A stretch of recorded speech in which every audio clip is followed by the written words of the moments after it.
అక్రమ హోర్డింగ్స్ పై Hydraa commissioner Ranganath serious అయ్యారు. Shamshabad municipality పరిధిలో దాదాపు 140కి పైగా అక్రమ హోర్డింగ్లను హైడ్రా అధికారులు గుర్తించారు. మున్సిపాలిటీ అధికారులతో కలిసి వాటిని తొలగించారు. శంషాబాద్ మున్సిపాలిటీ పరిధిలో బెంగళూరు హైదరాబాద్ జాతీయ రహదారికి ఇరువైపులా అక్రమంగా హోర్డింగ్స్ వెలిశాయి.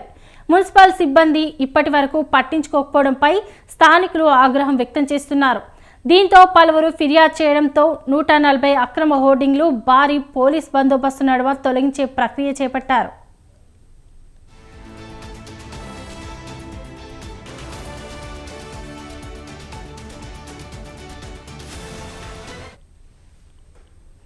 ఇక భయభ్రాంతులకు గురి చేసేందుకు కొందరు ప్రయత్నిస్తున్నట్లుగా ఉందన్నారు హైడ్రా కమిషనర్ రంగనాథ్. సంగారెడ్డి జిల్లా ఐలాపూర్లో పర్యటించారు. స్థానికంగా ఉన్న ఓ ఫ్లాట్ అసోసియేషన్ ఇచ్చిన ఫిర్యాదు మేరకు రంగనాథ్ అక్కడికి వెళ్లారు. ఈ సందర్భంగా తమ ఫ్లాట్లు కబ్జా చేస్తున్నారంటూ పలువురు బాధితులకు హైడ్రాకు ఫిర్యాదు చేశారు.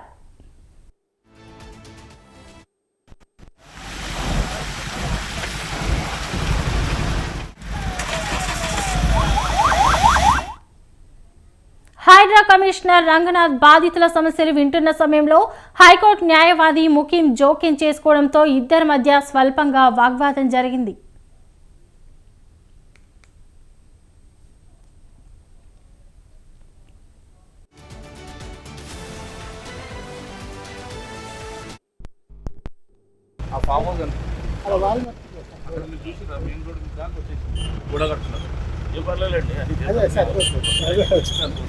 ఇక్కడ ముందు దాకా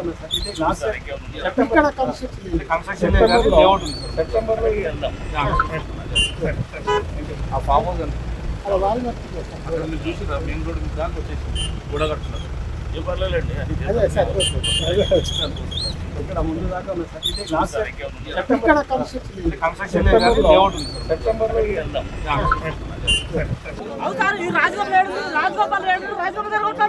హైడ్రా పోలీస్ స్టేషన్ పెట్టి దౌర్జన్యం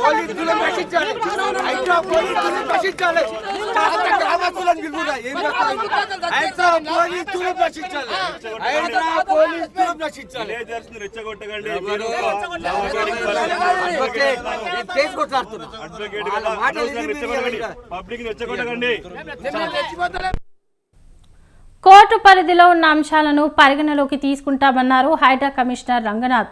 2 వారాల్లో ఈ అంశాన్ని లోతుగా పరిశీలించి ఇరు వర్గాలు చెప్పింది వింటామన్నారు.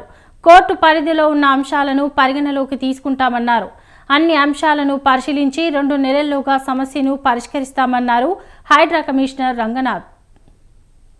ఒక అతను ఎవరో వాళ్ళు ఇచ్చిన కంప్లైంట్ ప్రకారం ఒక ముఖ్యమని ఇక్కడ అడ్వకేట్గా ఉన్నారు. ఆయన వచ్చేసి ఇక్కడ ఆయన కబ్జా చేసి ఈ చేస్తున్నారని చెప్పేసి కొంతమందిని ఇక్కడ ముందు పెట్టేసి, అంటే స్థానికంగా కొంతమంది ఎస్టీస్ని వాళ్ళు ముందు పెట్టేసి చేస్తున్నారని చెప్పేసి, దీంట్లో చాలామంది ఇప్పుడు లేఅవుట్ కొన్నవాళ్ళు మేము కూడా ఎస్సీలు ఉన్నాము, ఎస్టీలు ఉన్నాము, బీసీలు ఉన్నాం, మేము కూడా అంత పేదవాళ్ళం ఉన్నాం. మమ్మల్ని మా ఈ ప్లాట్లన్నింటినీ కూడా కబ్జా చేసి కొన్ని ఇల్లులు కూడా కట్టిస్తే 2020లో కోవిడ్ టైంలో ఆ గ్యాప్ని తీసుకొని చేస్తే కూడా 2023లో కూడా కొలగొట్టారు.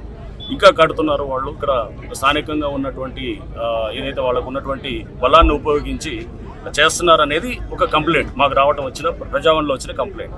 సో దాని మీద ఈరోజు ఇక్కడికి రావడం జరిగింది. సో ఇక్కడ కంప్లైంట్ ఇచ్చిన వారిని విన్నాము.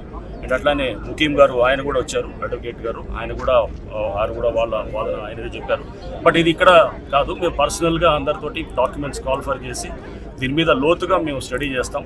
గతంలో హైకోర్టు ఇచ్చిన జడ్జిమెంట్స్ కూడా ఉన్నాయని చెప్పేసి ఇక్కడ పబ్లిక్ చెప్పడం జరిగింది. కోర్టు జడ్జిమెంట్స్ని కూడా పూర్తిగా చూసి చట్టాల పరంగా ఏమున్నది, చట్టపరంగా అండ్ కోర్టులు ఎటువంటి ఉత్తర్వులు ఇచ్చాయి ఇవన్నింటినీ కూడా పరిశీలించిన తర్వాత తప్పకుండా మేము ఇక్కడ యాక్షన్ తీసుకోవడం జరుగుతుంది. వేరే ఒక అతను ఎవరో వాళ్ళు ఇచ్చిన కంప్లైంట్ ప్రకారం ఒక ముఖ్యమని ఇక్కడ అడ్వకేట్గా ఉన్నారు. ఆయన వచ్చేసి ఇక్కడ ఆయన కబ్జా చేసి ఈ చేస్తున్నారని చెప్పేసి కొంతమందిని ఇక్కడ ముందు పెట్టేసి, అంటే స్థానికంగా కొంతమంది ఎస్టీస్ని వాళ్ళు ముందు పెట్టేసి చేస్తున్నారని చెప్పేసి, దీంట్లో చాలామంది ఇప్పుడు లేఅవుట్ కొన్నవాళ్ళు మేము కూడా ఎస్సీలు ఉన్నాము, ఎస్టీలు ఉన్నాము, బీసీలు ఉన్నాం, మేము కూడా అంత పేదవాళ్ళం ఉన్నాం.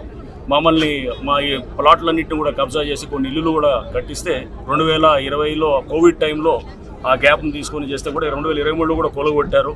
ఇంకా కడుతున్నారు. వాళ్ళు ఇక్కడ స్థానికంగా ఉన్నటువంటి ఏదైతే వాళ్ళకు ఉన్నటువంటి బలాన్ని ఉపయోగించి చేస్తున్నారు అనేది ఒక కంప్లైంట్ మాకు రావు.